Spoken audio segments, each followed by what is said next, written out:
Genesis chapter 41, 7-year prophecies. And as James went over last Sunday, over Genesis chapter 40, we saw two dreams. One from the chief butler and one from the chief baker. And remember, Joseph, as we keep seeing, kind of has that divine gift of interpretation. So he's able to rightly divide and illustrate dreams that are given by God. And also we see Joseph kind of gets impatient and shows us how he too is man. There was only one man in the flesh who was without sin, and that was Christ. And even though he did inherit the covenant from Abraham and God passed down, he does represent a godly man, but there was only one in the flesh that was without sin, like I said, and that was Christ. So we'll pick right back up at Genesis 41, chapter 1. And it came to pass at the end of 2 full years that Pharaoh dreamed, and behold, he stood by the river. So, first thing I want to look at, James covered last Sunday, we see that phrase, came to pass at the end of 2 full years. And we can kind of connect the dots here and see how Joseph is around 38 years old when this is all taking place. And remember, Pharaoh, that Pharaoh is the title of the leader of Egypt at the time. It was just like a generic title. And remember, Joseph's gift that we keep seeing is his ability to interpret God's divine dreams and visions. Pharaoh, the leader of Egypt, most likely was not a Christian man, has a divine dream, just like we've seen with the chief butler and baker. Verse 2. And behold, there came up out of the river 7 well-favored kine and fat-fleshed, and they fed in the meadows. So this is going to be the start of Pharaoh's dream. This is going to be what took place. And that word kine there, when it says 7 well-favored kine is just cows, female cattle. That's all it is. They were fat-fleshed, they were very healthy, and they fed in the meadows. And I want to pay attention there. It says 7 of them. And remember, 7 in biblical numerics is completeness or perfection. So there were 7 healthy, well-favored cows feeding in the meadows to start Pharaoh's dream. Verse 3. And behold, 7 other kine came up after them out of the river, ill-favored and lean-fleshed, and stood by the other kine upon the brink of the river. So 7 more of these female cattle came out, but they were sickly. They were real skinny. These two groups stood beside each other in the river. Verse 4. And the ill-favored and lean-fleshed kine did eat up the 7 well-favored and fat kine, so Pharaoh awoke. So these 7 sickly cattle ate up the well-favored cattle in this dream and woke them up. We're going to see how those metaphors take place here in a minute. And that word eat up, when you translate it, means to consume all. So that those 7 sick cattle overtook those well-favored cattle. So verse 5. And he slept and dreamed the second time. So now we're seeing the second dream that Pharaoh's having. And behold, 7 ears of corn came up upon one stalk, rank and good. So now, once again, the second dream, now there's 7, same spirit or same completeness or perfection. These 7 ears of corn came up, and they were healthy, very healthy corn stalks that come up. Verse 6. And behold, 7 thin ears, and blasted with the east wind, sprung up after them. So kind of mimicking his first dream, we had the 7 good favored cattle, 7 ill favored. Now we're seeing the 7 well stalks of corn and the 7 sick stalks of corn, weak stalks of corn come up. So we're kind of going to see this is a repetition of the same dream, showing emphasis. So verse 7. And the 7 thin ears devoured the 7 rank and full ears, and Pharaoh awoke, and behold, it was a dream. So the 7 thin ears devoured or consumed the 7 healthy ears of the corn. It overthrew them. And once again, this dream's almost it's the same dream being told with different analogies. So showing emphasis that something's going to take place. Verse 8. And it came to pass in the morning that his spirit was troubled, and he sent and called for all the magicians of Egypt and all the wise men thereof. And Pharaoh told them his dream, but there was none that could interpret them unto Pharaoh. So, first thing I want to look at here, magicians. That word is used and translated to chardim, meaning Hebrew word meaning horoscopus. So they were ones that were kind of could see beyond, so they believed. And he also called for all the wise men to come up, and wise men self-explanatory. They were all coming up to try to interpret the Pharaoh's dream, but they couldn't. They didn't understand this divine dream. They weren't men of God. They couldn't understand God's communication here. So verse 9. Then spake the chief butler unto Pharaoh, saying, I do remember my faults this day. So, if we remember, Joseph spoke to the chief butler and asked him to remember him unto Pharaoh. That was when he was kind of showing him getting impatient with what was happening in his life, trying to take matters in his own hand. But now we see the chief butler is remembering Joseph. Now that they're needing Pharaoh's dream interpreted, he's like, wait a minute, I have a guy. I know who can interpret this divine dream. Verse 10.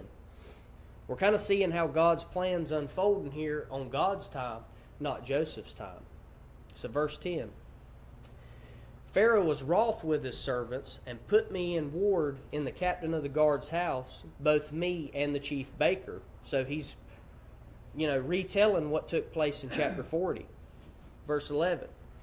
And we dreamed a dream in one night, and I and he, we dreamed each man according to the interpretation of his dream. So once again, reiterating what happened last chapter. Verse 12.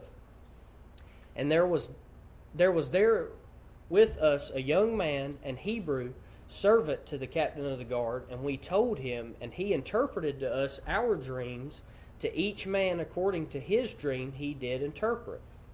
And remember, it said that Pharaoh was getting wroth because no one could, or he woke up and was kind of worried about this dream. Last chapter we saw the baker and the butler were sort of worried too because they didn't understand what it meant. And it was, anytime we have a divine communication, a divine dream in our lives and we don't understand it, it can kind of overwhelm you, be worrisome, right? These weren't men of God, they couldn't understand it. So verse 13.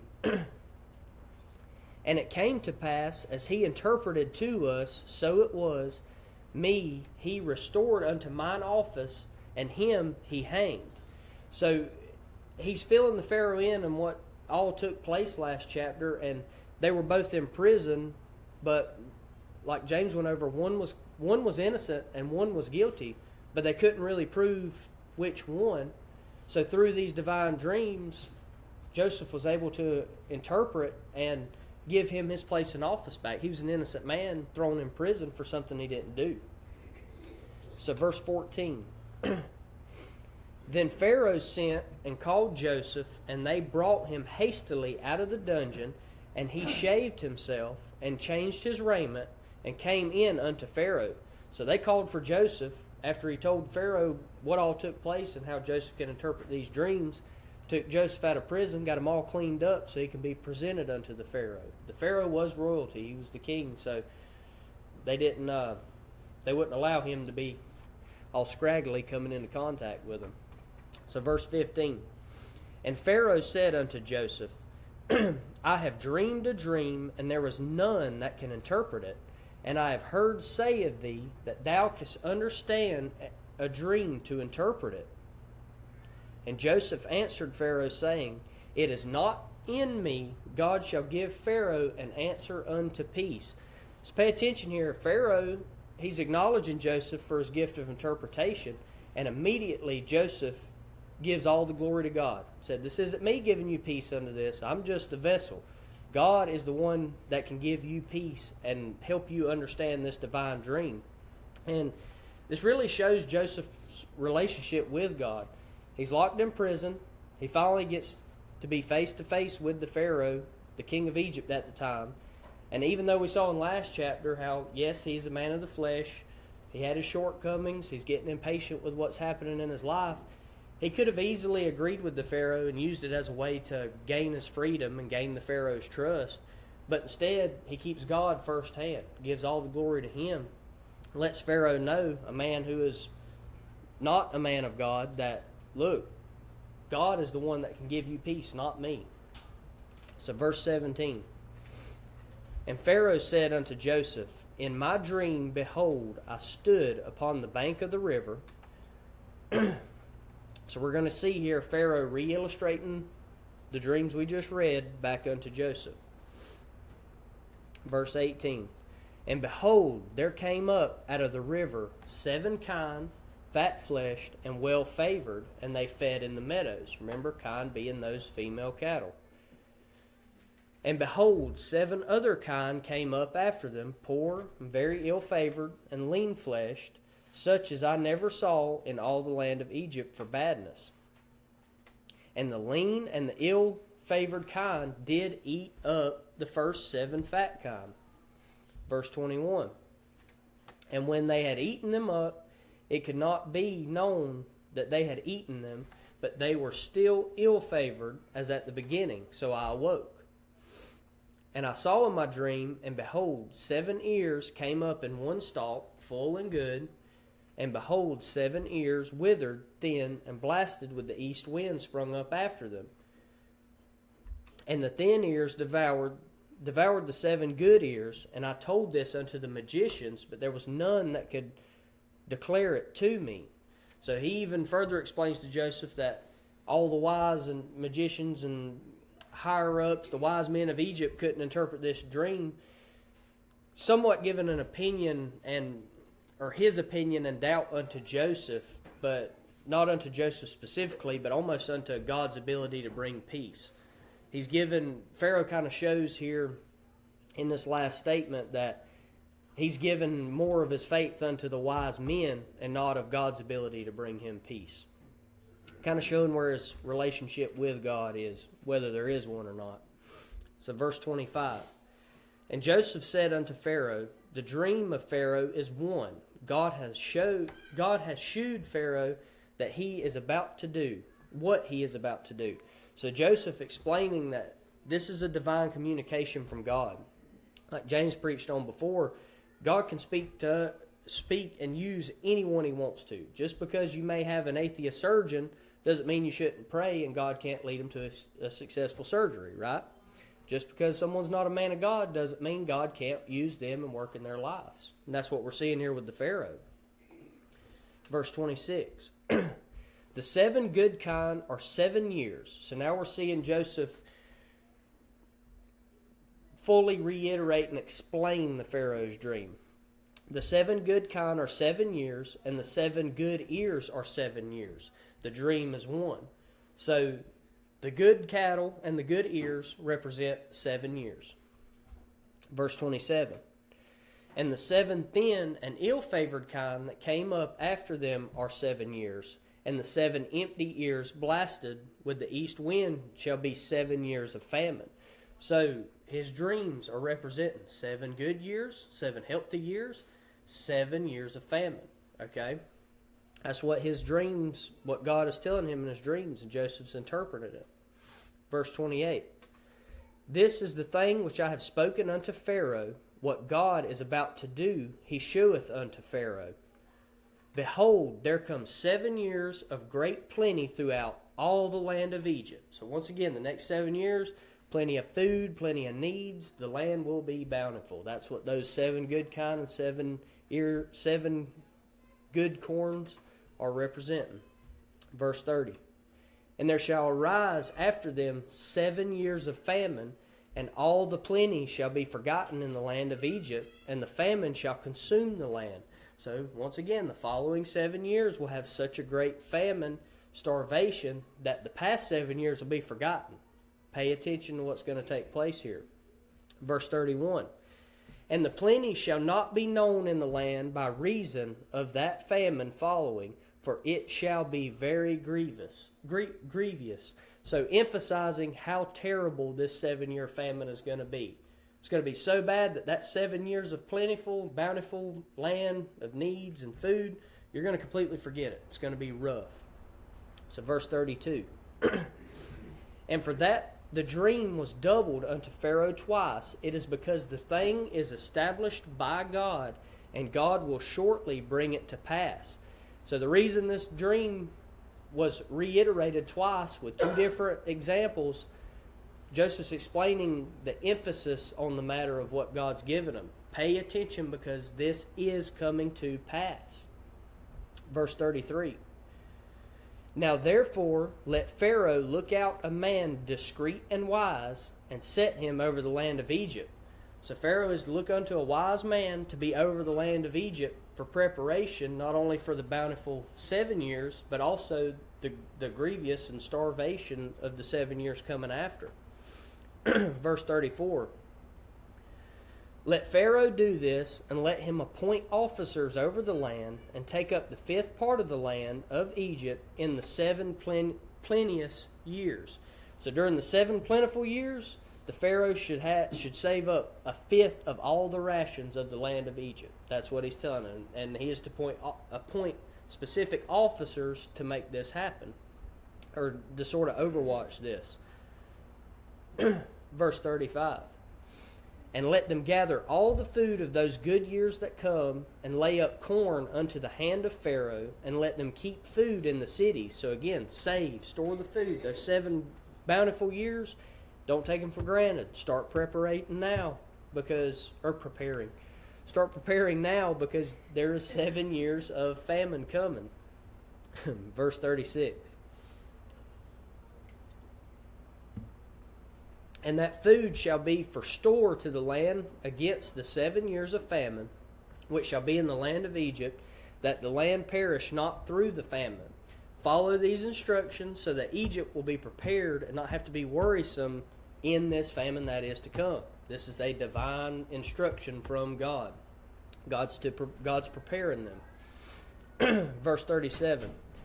And the thing was good in the eyes of Pharaoh, and in the eyes of all his servants. And Pharaoh said unto his servants, Can we find such a one as this is, a man in whom the Spirit of God is? So the Pharaoh is asking this statement kind of like a rhetorical statement here. He's asking all of his servants, is there a man so strong in the Spirit of God that can lead us through this? Knowing what just took place, he knows Joseph has the perfect qualification for this. So verse 39. And Pharaoh said unto Joseph, Forasmuch as God hath shewed thee all this, there is none so discreet and wise as thou art. So Pharaoh is presenting this unto Joseph after he said that rhetorical statement. Verse 40. Thou shalt be over my house, and according unto thy word shall all my people be ruled. Only in the throne will I be greater than thou. And Pharaoh said unto Joseph, See, I have set thee over all the land of Egypt. So the Pharaoh is setting Joseph over the land of Egypt for this next 14-year period. So I want to kind of take a step back and let's just pay attention to how God works here. Joseph originally was sold by his own brothers unto slavery. God led him to be the head keeper of his master's house.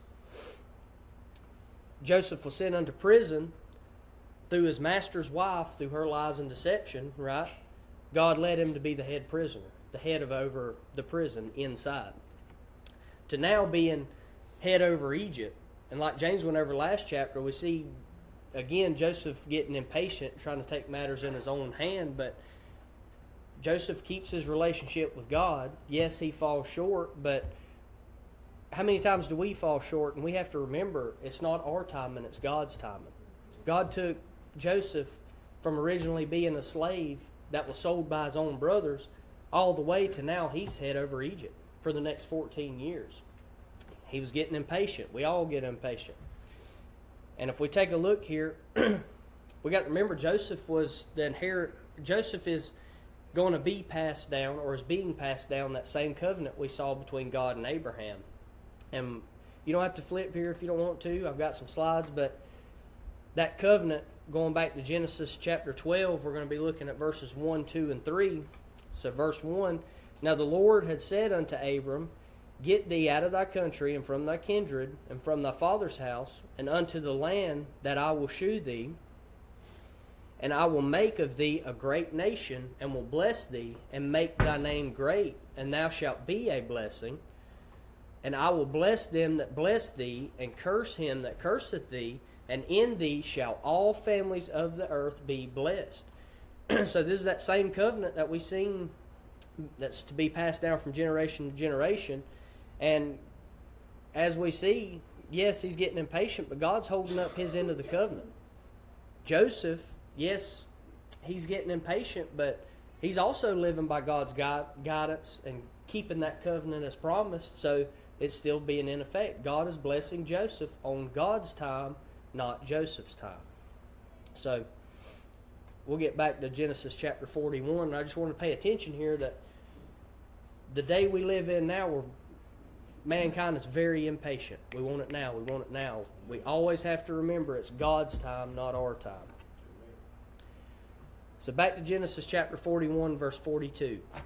And Pharaoh took off his ring from his hand and put it upon Joseph's hand and arrayed him in vestures of fine linen and put a gold chain about his neck. So we're seeing that exchange in leadership here. Pharaoh's removing his ring, that signet, putting that signet that signifies head over Egypt, dressing Joseph in fine linens because he is to lead Egypt through God's guidance over the next 14 years. 7 years of preparation, 7 years of famine.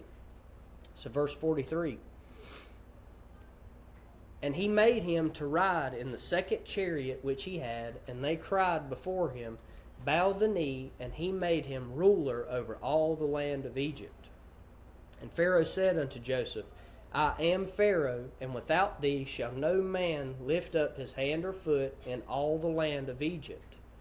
Verse 45.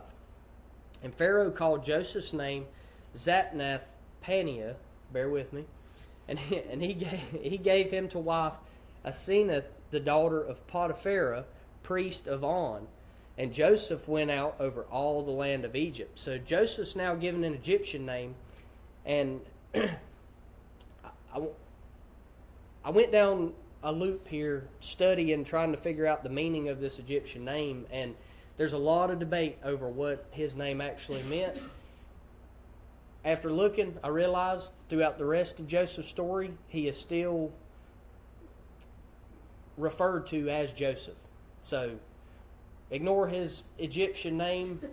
Yes, it's important. That's how the Egyptians referred to him, but the Bible still refers to him as Joseph. There's no underlying meaning there.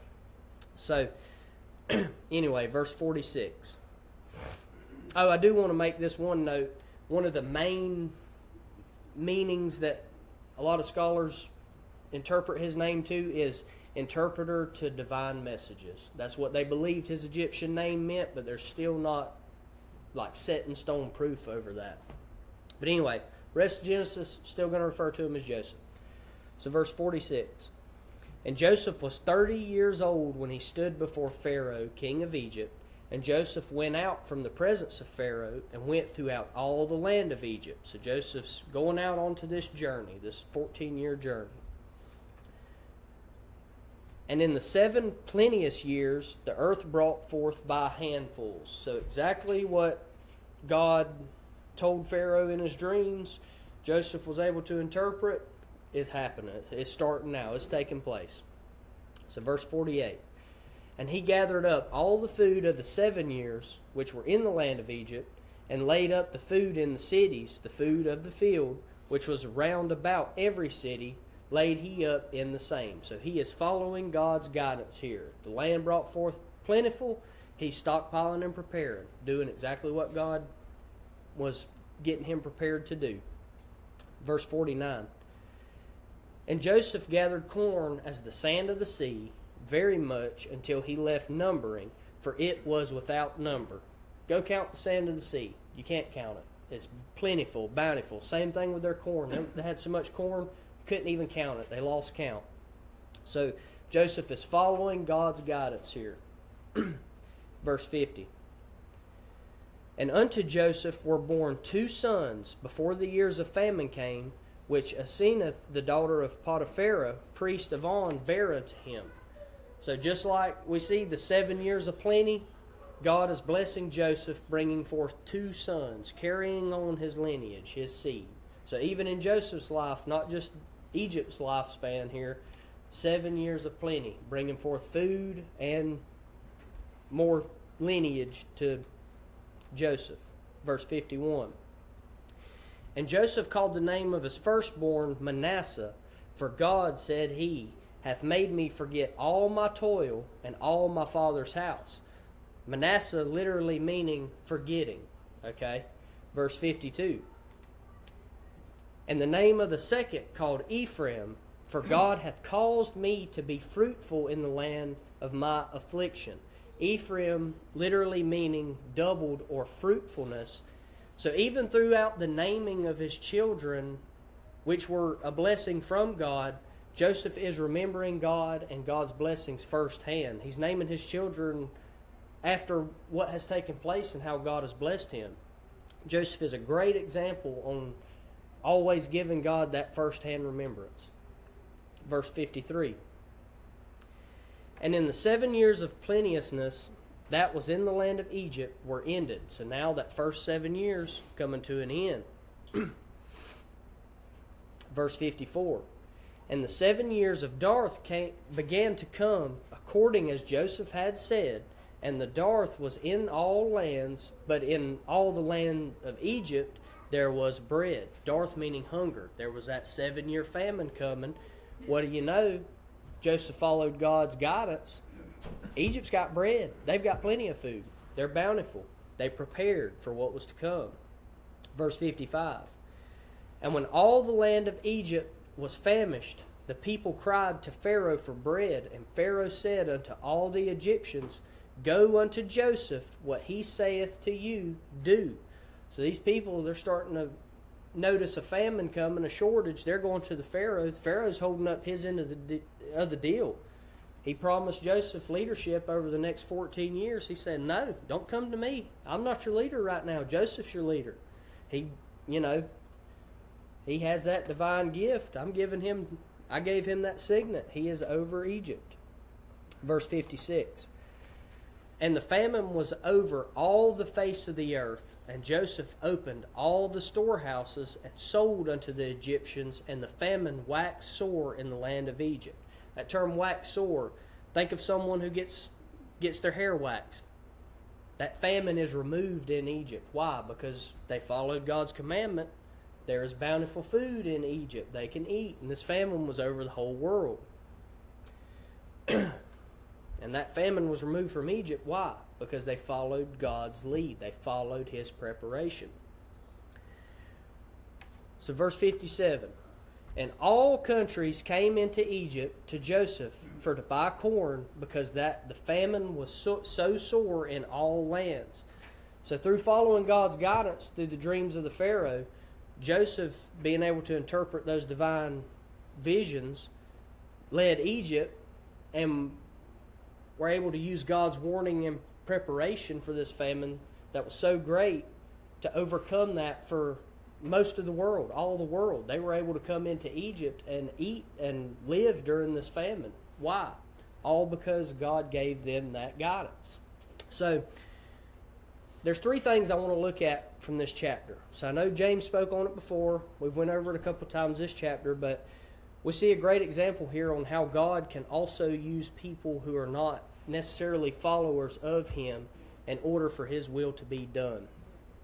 And like I said, James used the reference for an atheist surgeon is going to perform surgery on you. Don't let your belief in God fall short and think that he can't work through their lives and guide them to perform a successful and safe surgery. The same thing we're seeing here. The Pharaoh wasn't a follower of God. God gave him divine dreams, and Joseph was able to use God's divine gift to interpret them, well prepare them for the land of famine. God used Pharaoh for his guidance. Also, I want to take a look at it from Joseph's standpoint. Us as Christians, we're followers of God. It's important for us to use our spiritual knowledge, our discernment that we gain from God, to help others who may not be believers in order to bring them to Christ's light. We say it all the time. Remember, we're mirrors. We're reflecting God's light. Same thing Joseph's doing to the baker, the butler, Pharaoh. He's bringing them to the light of God. But anyway, that's all I have for this chapter. But I just want to use Joseph as a great example here to always give remembrance to God first. Always let His blessings portray.